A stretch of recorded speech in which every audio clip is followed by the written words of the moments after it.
It's the conversation. It's the conversation. Y'all ready? Y'all ready? Let's go. Let's go. No filter, no restrictions. You about to get my opinion in its purest form. So my words, don't try to spin them. What I said is what I said, and what I said I meant it. The gloves are off now when I'm coming out swinging. So engage in verbal combat, but you better be ready. Cause this here for me is light work, even if the topic's heavy. I'm ready for it all with no running from nothing. You just take the time to digest what I put in, no rushing. But time is moving, don't waste it. You want the real, come and face it. Come sit and talk to me if you want it straight without a chaser. And it might burn a little when you step on up to taste it, but it's nothing harsh, I promise. Just a little conversation.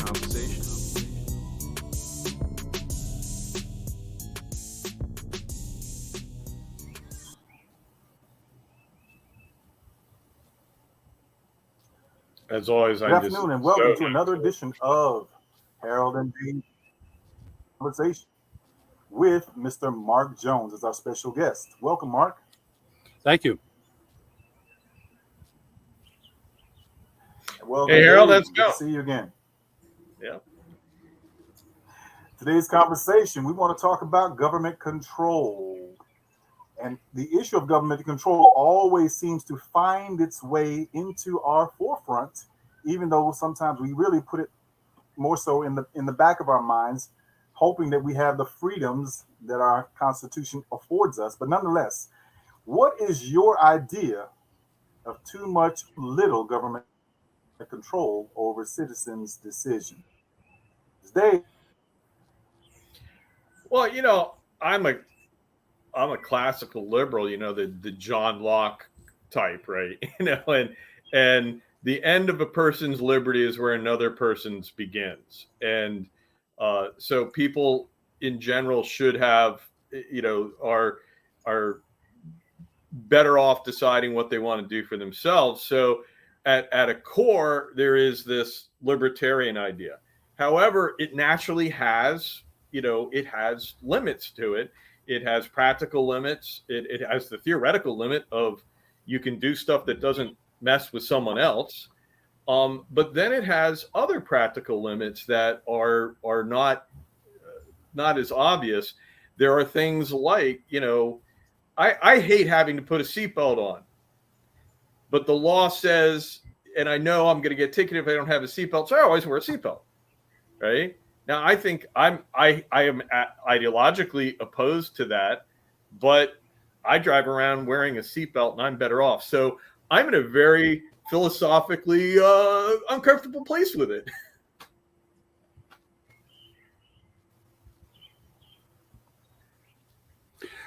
Well, first off, first things first, I want to thank you for inviting me as a guest here, in large measure because I can scratch something off my bucket list. And that thing is to do a live YouTube show from a cemetery. I'm standing, I know you can't see, the audience can't see this, but I'm standing in the cemetery right now.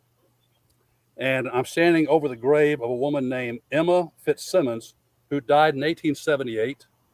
She was the wife of a Reverend O.P. Fitzsimmons. So I don't believe any of the inhabitants here are going to bother me. I just hope that the townspeople riding by feel the same way. So one more important question. I agree with everything Dave said. You know, we don't like the idea of being told what to do. But we have a schizophrenic or paradoxical attitude toward government nowadays.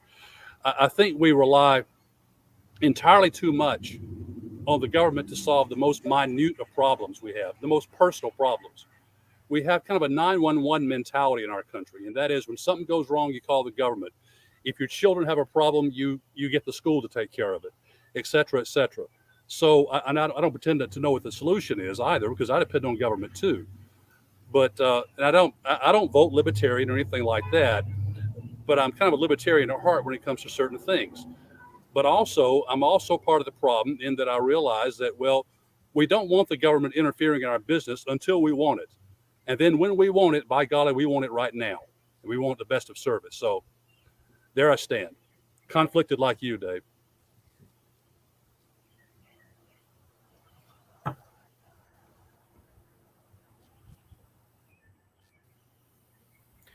Oh, I was waiting for Harold to go.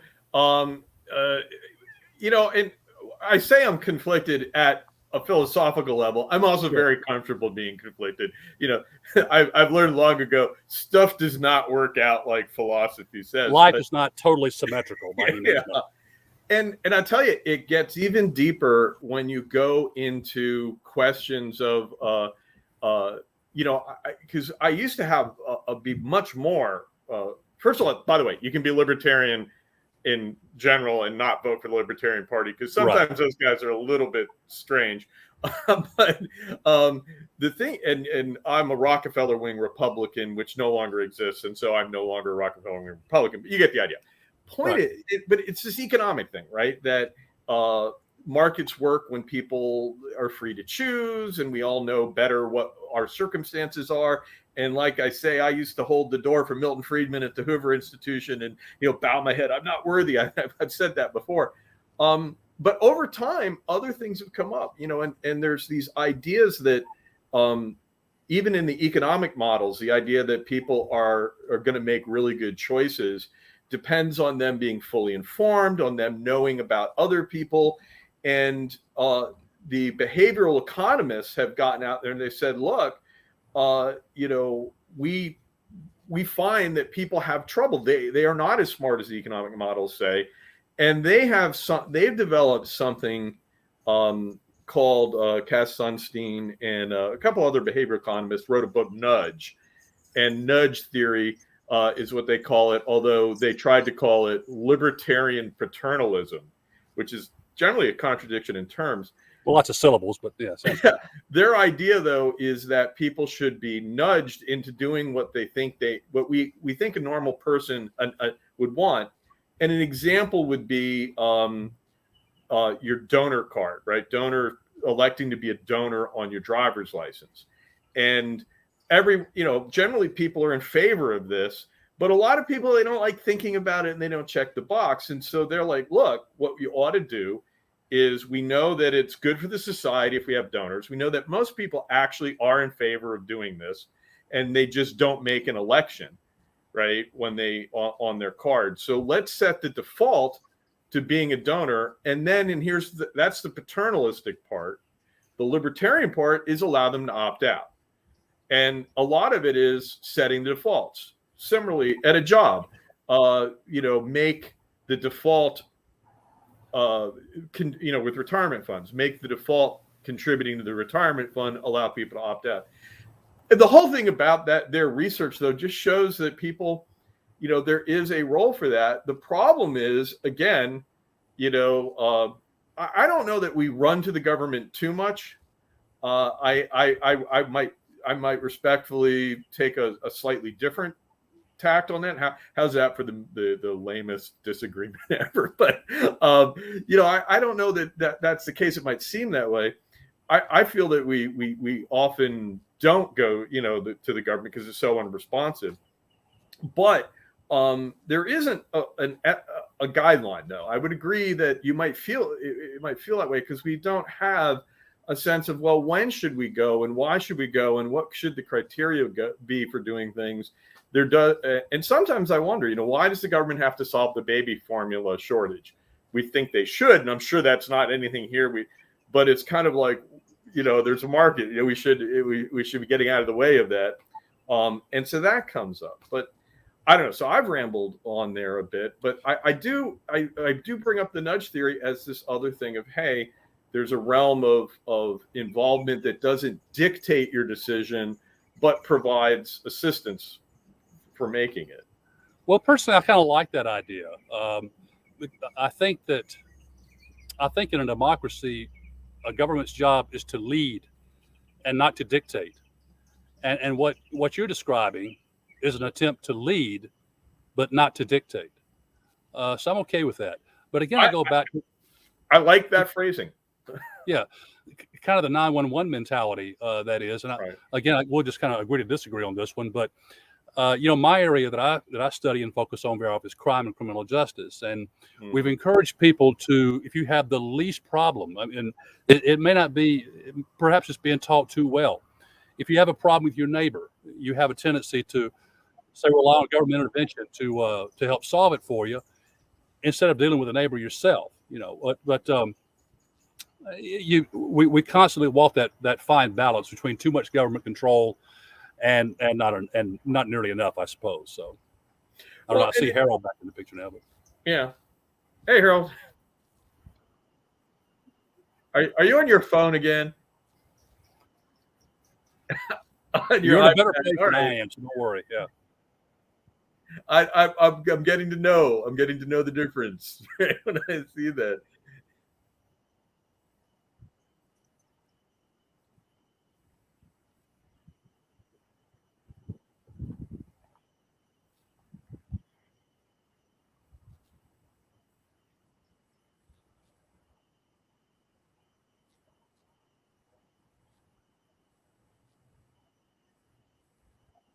Yeah.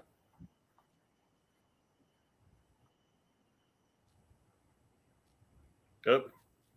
So we lost him again. Yeah. Well, and I think he's going into the idea of there we go. Companies manufacturing, pick up where he left off.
Well, I think government's like most other things. It just, by its nature, it just tends to expand and get larger and larger.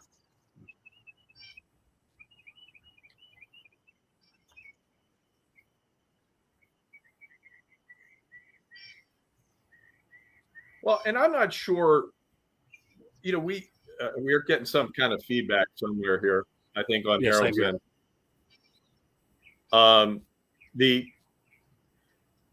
First of all, I would want to fact check when people say government is getting bigger. We aren't necessarily seeing as much of that. When you look at, for instance, the amount of revenue being taken out, the amount of GDP being taken out by taxes, people will say taxes are going up, but they haven't. They've actually stayed very stable as a percentage of GDP, which is it's the kind of crap that makes people hate professors like me. When you say that to people, because they're like, well, I feel like I'm spending more and more. And I'm like, well, I'm just saying it's a percentage of our economy. And so there are pressures that push back against government that we're maybe not as aware of. But, the small government thing gets, when we run into, we've had some efforts to deregulate, and some of those efforts, and Harold and I have disagreed over this. Some of those efforts, I would say, were good, because there were some things that were preventing businesses from doing business and making money in a way that we didn't like. But the financial deregulation that brought about the housing market crash, that was a case where you were definitely following the logic of people know better about what they're doing than the government. right? Which is the best argument for libertarianism, that the government doesn't know your circumstances as well and doesn't know your business as well and all. And what we found there was that in the, these guys, these investors didn't know what they were doing. They had evolved to a point where they had very complex algorithms, and they had young rocket scientists designing things that older managers had no idea. And we kind of had a systemic breakdown where people were just stunningly uninformed about what they were doing. And so you have this weird thing of like, well, I said one of the smartest things I ever heard about that regulatory thing was when Obama was in his inauguration. He said the new era of regulation has to be about managing risk, because people are out there taking risks and we are on the blame line for when they fail. He didn't put it this way, but it was implied that we're on the blame line when they fail. So, we can't let them go, right? We can't not get involved, which is, of course, the concept of moral hazard, right? If the government is going to step in when there's a loss, it's got to be an insurance company. If they're going to insure your house Right. against fire, they want to make sure you don't start a fire, because you're no longer going to be as careful. And so, those things were really important, and that's where the deregulation ran into some problems with this view of people knowing this. So that question of, do they know better? Are people aware of the risk? The question that frightens one, though, is, okay, we want the government to regulate, but do they really know better? Right? Is the regulation that's going to be imposed on the banks actually going to be better than the other thing, right? Or is the regulation going to be poorly crafted? Is it going to have some other agenda? We know. So that's the thorniness of that whole situation. Well, the media, to draw it down to something a lot more simple, and that is, say, security in the airline industry and on airplanes. I mean, we have to have TSA. I mean, I know that sometimes people get upset because they lose bottles of water and things like that through going through TSA checkpoints. But think where we would be without government regulation and TSA. And sure enough, when things go wrong, people yell at the government. So, and also another thing to consider is not just government in general, but what level of government should we look to for the most leadership? And what's changed in the past, gradually, I think, in the past, say, 50 to 100 years, even more so, is the increased role of the federal government as opposed to state and local government. And that brings up all sorts of issues, such as the 10th Amendment and things like that, which have some unpleasant connotations as well, but still some issues we're still trying to sort out today. The traditional conservative view, if you will, the libertarian, the Milton Friedman-esque kind of thing, is that the lower the level of government, the better. Barry Goldwater. Yeah. Municipal government is utterly essential, and zoning, and whether my neighbor is burning leaves or putting, doing this, is an issue. It affects me. And then one thing, though, in North Carolina, I've been disappointed in is that we've seen a lot of state level, infringement on lower levels, as we saw that with the bathroom ban, right? That a municipality decided that they were going to be okay with, people using the bathroom of their gender identity rather than their birth. And the state exploded and passed regulations that prevented lower levels from doing anything. And that has been, I kind of liked the old conservative point of view on this, that or libertarian point of view, let's call it that. Back when conservative meant William F. Buckley, which can't believe I'm praising him. Shows you how far we've gone. But the you got to use a lot more big words to be Buckley. Yeah. Yeah. Well, the point though is that made sense, and that I felt was always a good thing. But we have disagreements, and we have the federal government, though, they have the money. That's always the problem. They have the money. Exactly. That's both good and bad. And but see, I look at it not so much from a philosophical standpoint, from a practical standpoint, uh, because I just think some things are just very localized problems. Let me give you an example. I hope I don't get too long-winded here, but again, from the crime and criminal justice angle. All right, but I got nowhere to go. I'm around a bunch of dead people, so what do they care? Uh, but some years ago in Greenville, North Carolina, where I live, now I didn't participate in this, but some criminal justice researchers at ECU were commissioned by the city council to do a perception of crime study, a survey in the community. And so they did the survey, and they broke it up by district, by city council districts, and they asked people, what are the most pressing crime problems in your area? All right, and there were a variety of responses, and one that puzzled me that came from one particular district. It was a pretty low income district, but the primary problem they identified was, it said playground safety.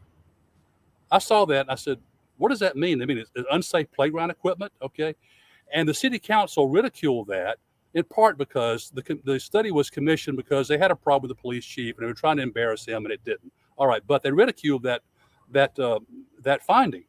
Well, what do you guess the headline was in the paper a week later? A shooting at a playground. Okay, so what it was these parents were concerned about playgrounds in their neighborhoods not being safe for their children. And now I'm sure that goes on in some other places, but it's such a localized problem that you can't generalize it to, I mean, not even to an entire city, but sometimes to just one neighborhood. So that's why sometimes local governments that are close to the ground have a better idea of how to solve the problems or what the problems are than government entities that are further removed. I think it's that way in any organization. Trying to micromanage an organization from on high as opposed to down here is usually a bad idea. But you're right. The feds have the money, and the cities and the states need that money. And one thing that occurs to me with that is, here we are. Another thing that I think goes to the federal and higher levels, at least state levels, it's election day, right? North Carolina. And we've had some people win and some people lose. And the thing is, though, all the news I have about it's basically coming from national sources, right? And in some cases, international, because I go to BBC on my computer, right? And right. Your local information, I have no idea who won locally, right? I have no idea. Actually, the election was yesterday, so today is the day after. And the thing is, though, if my playground is unsafe, that's a very big concern. And it may be reflecting in national level politics because that's what people are more aware of and more tuned into. And at the local level, we are increasingly alienated. Robert Putnam had a book he wrote about democracy. It was about, and he likened it to bowling. And his book was entitled Bowling in America. And he said that, people just don't know their neighbors anymore. And he Right. said bowling leagues had pretty much evaporated in the country because bowling leagues require you to know people in your vicinity and go bowl together. Bowling, people go out bowling with their friends, but they don't have those local connections. And he said that was the big problem with democracy. He's thought as a problem for democracy in the country because you don't know your neighbors, you don't know things. And I think it goes to your point about can't solve a problem locally because you don't know anyone to solve it. So you got to call 911. And I don't know who. If I saw two houses down, I'm looking out my window. I have no idea who those people are. I couldn't call them. Same here. Same here. And so I'm going to call 911. And there are attempts. We do have like neighborhoods. There are social media attempts to get local, but I think those are ultimately. They serve some purpose, but it doesn't take the place of face-to-face one-on-one interaction. But the thing about and when I talk with people in other countries about this, a couple of things that I have a hard time conveying to them. One is the decentralized nature of American government. That we have state, local governments that are in many ways autonomous. There's no national police force and so forth. And a governor can tell the president to whatever. And a mayor can tell the governor the same thing until they need him to go to him for money. But also, put it this, they're also amazed at how many people we elect. And I say in front of a room full of students, or most older people for that matter, how many of your local judges can you name that are elected? And who knows who's on the public whatever commission for the state of North Carolina, the Forestry Commission. But on the other hand, though, I can't name most of those people either. So it takes hard work to make a democracy work. And that's something we very often don't have the inclination or the curiosity to do. To be sure. Yeah. And so Harold has completely left the building, I'm afraid. Harold's lost in cyberspace. Yeah. And so it is a thing. And I did find the perceptions of crime to also be an interesting thing as you were talking. I thought we had Harold back, but we don't. No, you got stuck with the less educated representative of the Harold Ford family, so you're stuck with me. But it's a nice background, though, so that's okay. We got John with his very man. When I was in college in the '80s, we had that stuff up in our dorms, right? You had to cover up that cinder block wall with something, and if it wasn't a Che Guevara poster or a Matisse print, it was. Well, one of the things I love that I think Mark mentioned it. Or it could have been you, Dave, is some of the people you hear always railing about how much the government interferes, until they need the government's help. Now they want the government to interfere, and that the psychology of that is just fascinating to me, whether you want to call it irony or hypocritical or whatever words you want to throw at it. But that's the same with businesses, or whether it's the guy that you see every day on the street corner railing about the government. So I just find that part fascinating. Well, to me, it's you trying to pick the right word to describe it. I mean, and those are okay. I'd also might add the word childlike to that. A child wants their parents to stay away from them until they need them, and when they need them, they want them right then. And so we kind of have that immature attitude toward. I have the same attitude. That immature attitude toward government. We'll want it when we want it. But until then, stay away. And I think some government officials kind of strive to do that. But your idea of government overreach may be my idea of proper government intervention. So who knows? And we find that in every election cycle. Republicans say let's keep governments out of people's business. However, let's add this regulation or increase the penalty for this crime type of thing. And Democrats say the opposite. So, because I find it funny, the same people who would, get mad because the government is forcing upon everyone to have health insurance. But the reason why that's silly to me is we're forced to have car insurance. It's illegal to not have car insurance, but it wasn't illegal to not have health insurance. And to me, that doesn't make any sense. So what do you do when you're sick? Get in your car and crash into something, and then you can get looked at. Yes, well, and that was so unfortunate because people seem to have forgotten that was a Republican plan. That the healthcare mandate, it actually solved something. It solved. I mentioned moral hazard before. One of the problems that insurance companies always had is they would not want to take pre-existing conditions and stuff unless they got a group of people, right? Because they don't want only sick people to come to them, right? Or they'll never make any money. They want a whole population to come to them. And so the whole point of the mandate was if you say to an insurance company, hey, every frickin' buddy's going to have insurance. There's not going to be healthy people staying out of it and only sick people coming to you for insurance. Now everyone's coming to you. So cover the pre-existing condition, you idiot.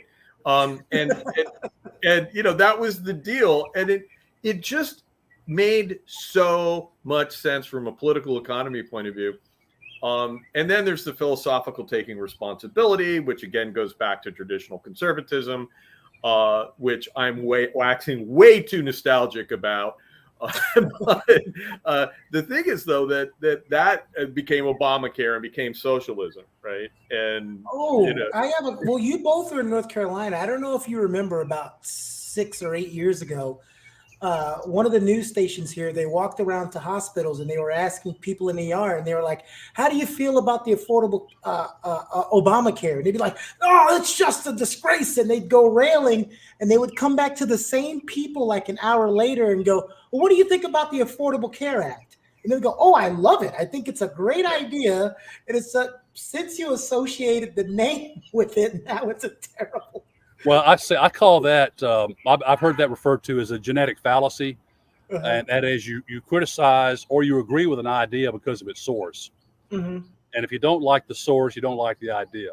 Gotcha. Personally, getting into the weeds on the Affordable Care Act and healthcare is a bit beyond my pay grade myself. But I do know there are certain aspects of the ACA that I do like. I know that. Some I probably would not like if I knew more about them.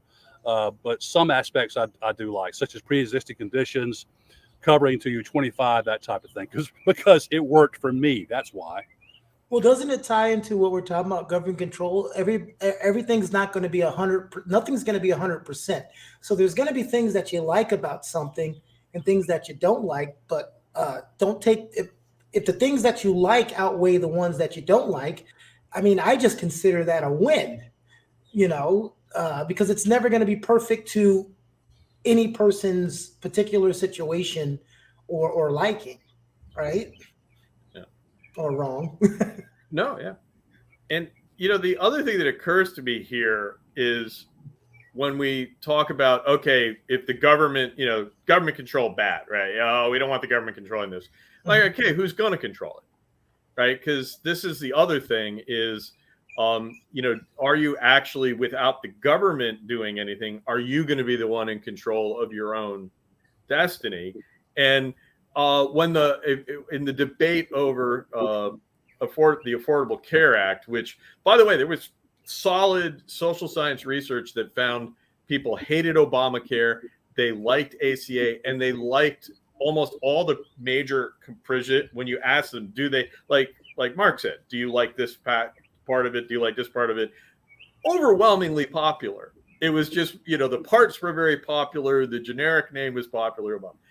The thing, though, is the murder boards. You remember they talked about the concern that Obamacare would outlaw certain controls. They would limit what treatments they could get. And we don't want the government deciding, these I think it's not murder boards, they were death boards that, we were going to say, all right, you can't get any more treatment. And I used to always say, all right, you don't want the government to make that decision. If they're not doing it, who's doing it? Insurance companies? Because guess what? The insurance companies your insurance company is going to pay for some things and not others. And they're going to make exactly the decision that was being talked about there. And, you can make it if you have the money. You can make all the decisions you want about the care you get, but you probably don't. You probably have an insurance company, and an HMO. And so, Blue Cross and Blue Shield is making the decisions of what care I get, right? And so my thing is that, in these societies, the question of who will make the choice, if not the government, is very problematic. It's not necessarily you. And, how do we feel about these other folks? But I'd say, though, that I think every time the government tries to, encroach is a negative word, but every time the government tries to help us, whether you call it an encroachment or assist, I think we do need to be wary, though. And I'm not saying we should say no, but I'm saying that when that comes to what schools try to do, what law enforcement, what the courts try to do, I think it's incumbent upon us for us to closely guard and closely look at every time government tries to take a leap and tries to assume more power or more. If you want a nicer word, okay, fill it in. Mm-hmm. So, while we shouldn't say no to everything, and we shouldn't evaluate something in terms of its source, hey, if it's a good idea, it comes from a Democrat, great. If it comes from a Republican, great. But we're so guilty nowadays of we're so polarized politically that if you're a Democrat, everything Democrats do is good and Republicans do is bad, and vice versa. And it's unfortunate we got to that point, and where we're going to get out of it, how we're going to get out of it, I have no idea. Well, I want to say something to what you just said, and then I have a question for you, because we say that a lot. You know, if you're a Democrat, whatever Republican says is terrible, and vice versa. But is that true for the majority of people that support those parties, or we just hear because the negative people get heard the loudest? So Yep. we see the talking heads on TV, we see the barbershop talk of the people that usually rail about stuff that they haven't even looked at. They rail about a plan that they haven't even actually read themselves. Right. And so, because I know, like Dave, it was very interesting. Dave said on a show, I forgot, what are you registered as, Dave? Oh, I'm an independent, baby. Independent. So if he doesn't Oh, want yeah, a particular, if he doesn't want a particular person to win on either side, he'll vote against that person at like the preliminary, and then he'll switch. So he has like this schematics of what he does. Strategic voting. That's the strategic voting. But I think, Mark, I'm going to ask a question, then I have the statement. Mark, do you think the federal government should always wait until they're asked by the state to help? They should always wait and never try to step in. And with that being said, I think it really depends on what the situation is. Are we talking about a natural disaster? Are we talking about crime? Are we talking about healthcare? Because I know in a lot of cases, just speaking from my ethnicity, when the federal government came in, things came to light about certain crimes that would have never came to light if it was left in the hands of the city or the state. Yeah. My first response when we asked that question was, ouch, what do I say? But the second part was, you said it depends. And I hate to fall back on that, it does depend. But when you start talking about what the federal government should do and states' rights and things like that, as I said, I think earlier, that conjures up all sorts of some negative images, because it was states' rights that was used to justify the existence of slavery and the Jim Crow laws, and so it has a very nasty taste to a lot of people, and understandably so. And then I think in more recent years, not so much states' rights, but the rights of certain cities, when it came to refusal to abide by immigration laws at the federal level, such as establishing sanctuary cities and things like that. So you talk about Arizona, you can say it, Mark. You can say it, Arizona. Okay, well, there are others too. I think Austin, Texas, and some cities have the sanctuary city thing going on. I don't think that really played out in the courts like it perhaps could have. But I don't know if we should wait for the federal government to jump in, as this is sort of the natural order of things for them to do that, because we have a constitution, duh, all right. But if a city or a business or a state tries to engage in a practice or enacts a law that is unconstitutional. Now, I know sometimes the definition of what is unconstitutional is kind of hard to figure out. That's why we have courts. But they must always abide by those dictates. Everything we cannot do anything that contravenes the basic rights given to us in the Constitution. Now, what that is, I don't know. But I mean, you're absolutely right, though, that if we have left it to the cities and states to do certain things, we would still have a whole lot more injustices now than we currently do. All right. Well, let's jump before we get too close to the end of the episode. Let's jump into another aspect of that, which is censorship. Should the government be involved in censorship? And that's a wide range of things, whether it's censorship of things that you can see and watch and hear on TV, music, books, all of these different things. You have organizations that want the government to be more involved with censorship, which I am totally against that idea.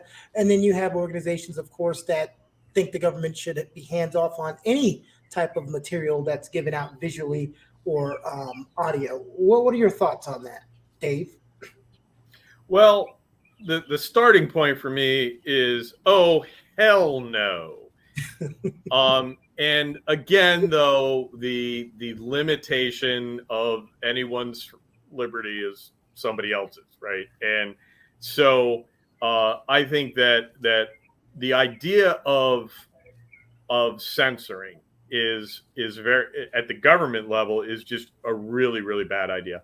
And the of course, we run very quickly into questions of, all right, if you say anyone can say anything or publish anything or do anything, how do we feel about pornography being given to children, right? Displayed for children to see, and very clearly we don't. That's a problem, because minors immediately, kids always come up, because minors are in this libertarian world.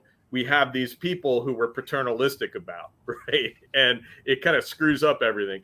And that's why you're seeing the censorship that we're getting today in terms of these DeSantis bills about, you can't talk in school about gender issues,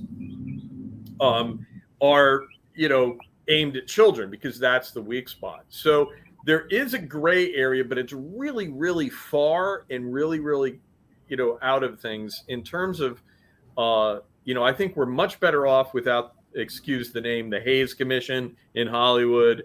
And I think we're much better off without the kind of permissive, the consensual censorship that we had in the comic books. Comic books had a code. You couldn't do certain things. They are so much better now without all of these codes. Me and Mark talked about this on another show, like TV shows. I told him I just found it ridiculous when I was a kid and I would watch like an All in the Family or Brady Bunch, and they'd go into the parents' rooms and they were always in double beds. Like they were always in double beds to not imply anything going on. So when I bring up stuff like TV, because I know people say, well, there's too much sex on TV. Hey, listen, the government should only censor free TV, public access. You can do all that. But if I am a paying customer, don't censor my stuff. I am paying for it. I will watch what I want to watch. And I think that's the duty of the parents in the home, or whoever's, if a child is the legal, the uncle is the legal guardian, it's up to them to censor that and take control of that and learn how to use a smart TV and block certain channels and all of those things. That's not. Well, I agree with John. I wish we had more self-censorship. Mm-hmm. I don't think either party would really like government censorship, because Republicans would complain that Democrats try to censor speech that is not PC. Democrats would complain because Republicans try to censor stuff that contains too much sex, or the references to the gay thing in Florida you talked about. So it wouldn't really make anybody happy. But I mean, yeah, John, you're right. I mean, that should be something that that private entities should do. I mean, but I hear some of the music nowadays, and I think somebody should say that's wrong, but it should not be the government. I don't agree with, because Mark, I know we've had the music discussion before. I think back in the day, we know kids are smart. Back in the day, it's always looked at, kids, you're idiots. You just do what I tell you. Don't ask questions. Kids are smart. We know when the song Get on the White Horse wasn't about a white horse. So what that you disguised it in words? We were smart enough to figure it out. So instead of saying get on the white horse, they say do some coke, or I can't feel my face. They still kind of do it. It's like they've been singing about drugs, sex, and violence forever. It's just the coding is gone. I don't have to say told me not to come. Well, I just think this is a personal thing. I'm not making a policy pronouncement or anything like that. We're not talking about government intervention. I'm just talking about personally. I think you got to be careful. I think you got to be careful what you put in your body, in your mouth. You've also got to be careful what you let inside your ears, and that may not just apply to vulgarity and things like that, but even some music from my generation of all groups, the Beach Boys. They had an album called Pet Sounds in the 60s, the harmless, all-American white Beach Boys. But if you listen to that album over and over again, it carries lots of depressing themes. And you can wind up depressed yourself. That's all I'm saying. Just be careful what you put inside your head, what you put inside, as well as what you put inside your mouth.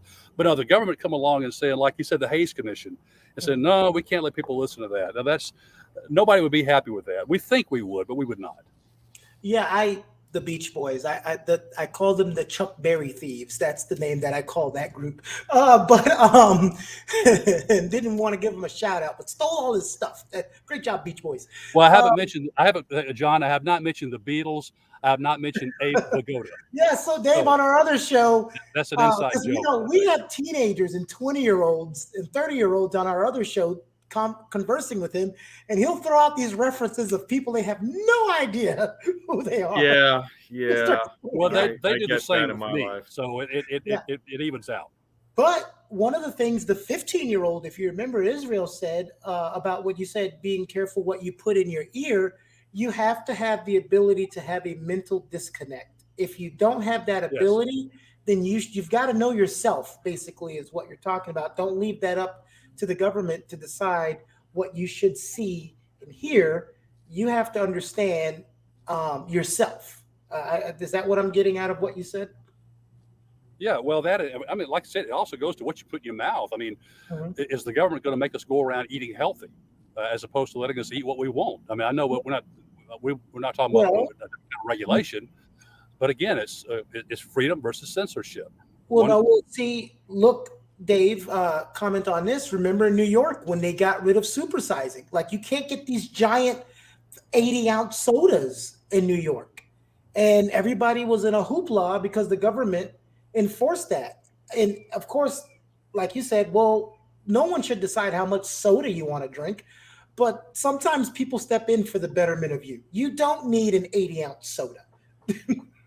Well, and that's where the whole nudge thing came in. You know, that was one of the areas where that was used, where they're like, look, I can just look around and tell you we got some fat people in this country. Obesity is a major problem.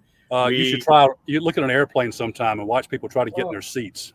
I just look in the mirror, dude. You know, I am not a fit, svelte guy. And so the idea of, hey, let's at least put the calories up there, because a big part of what nudge is about is let's look at how people make decisions and give them what they need to make a better decision. I hate that. You know, two things I hate that, Dave. I hate everyone hates that, but that's the libertarian paternalism, right? I hate that message I get every Sunday morning that tells me how many hours I spent on my phone that week.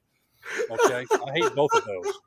I don't want to know that my Whopper was 9,000 calories. I know. Stop making me feel guilty. But Dave, like you said, I just close the eye. I laughed when you said, look at how you see half of it. Look in the mirror, because I went to the doctor 3 weeks ago, 2.5 weeks ago. And you know how they make you get on the scale. So I got on the scale. It's at 246. I've never weighed 246 in my life. So I went again yesterday and it was down to 232, because it took that awakening. Like, what the hell am I doing at 246? So I've already lost over 11 pounds and it's going to keep going. Well, I'm up 10 over what but anyway, that, you know, that's a thing that, but you know, it does go to that schizophrenia that he mentioned, although it's not schizophrenia. The duality of people is actually a psychological fact that you have a future self, right? Your future self is the person who's going to go to the gym and is going to eat the smoothie and do the Tai Chi and whatever. The present self is the one who just wants to sit on the couch. And they've verified that this is a psychological phenomena. And a lot of nudge theory gets into that. How can you make commitments, right? Can your future self, when you plan for the future, that's when you make the rational decisions. And how can you commit, right? And commit that lazy ass couch potato that we all are to do it. And so when Mark said schizophrenia, I'm like, look, or duality, any kind of duality to personality, that is so there. One part of us wants something, right? And we know that we should do this. There's what we should do and what we actually want to do. And that goes into socially. There's things that are desirable to individuals that the individual thinks are desirable. And then there's what the society thinks is desirable. And they frequently are two different things. And so there's a lot of dualities here that come into play. And that just complicates everything. You said that just complicates everything. Just complicates everything. I don't know. I'm really adding to the conversation, just bringing up crap that sounds good, right? Psychologists say. Yeah, so that future self, and then the present self always finds an excuse. Well, 2 drops of rain hit the ground today. I can't go. Or the famous thing. I'll start next Monday. Mark's the total opposite of that. If you check out his Instagram, he's making sure he gets all that exercise in. But we've talked a lot today about regulations, what should be regulated, what shouldn't be regulated, when should the federal government step in, and when should they not step in. We'll take some final thoughts on this topic, and I'm going to start with myself, and then I'll go to you, Dave. It's your show, and then I'd like to end with our guest. If you're one of the people that really want the government not to step in so much on your everyday decision making, I say one of the things that you can help with that is to make better decisions. I spoke to a high school about 2 months ago, and I asked a bunch of teenagers, I said, do you find it funny that adults are telling you all the time to make better decisions as you watch a bunch of adults make bad decisions? And they said, we never thought about it, but that's exactly why we're frustrated all the time. So make better decisions. And that can be an avenue to not have to worry about people making decisions for you. Dave? Well, like I say, I for a long time have been a proponent of individual freedoms, and I still am, and it's still the core. That's the default. I will say though that there's a lot of research into the limits that people have, and so we have limits: our future self versus present self, our knowledge of things that we aren't aware.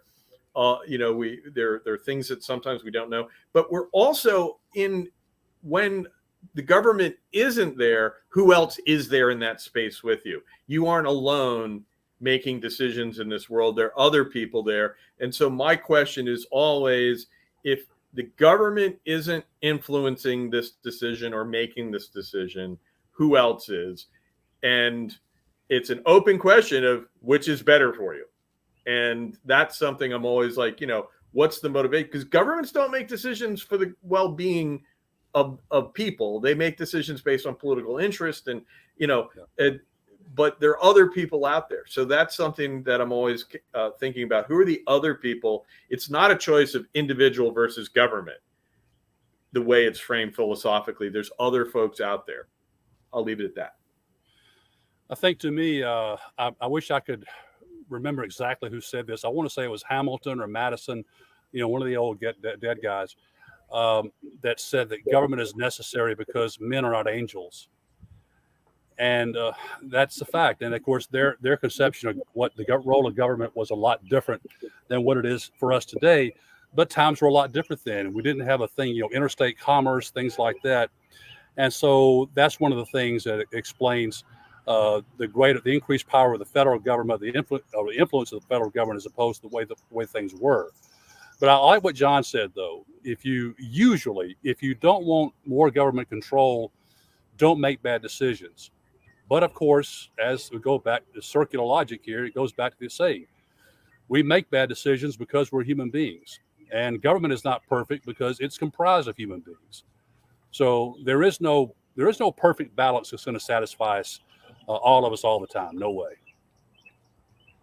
All right, Mark, thank you for those words. And those were great. And what you caveat on makes a lot more sense than what I said, which is usually what happens when you're on the line with 2 college professors with doctorate degrees and you're just listening to the guy in the middle smatter. All right.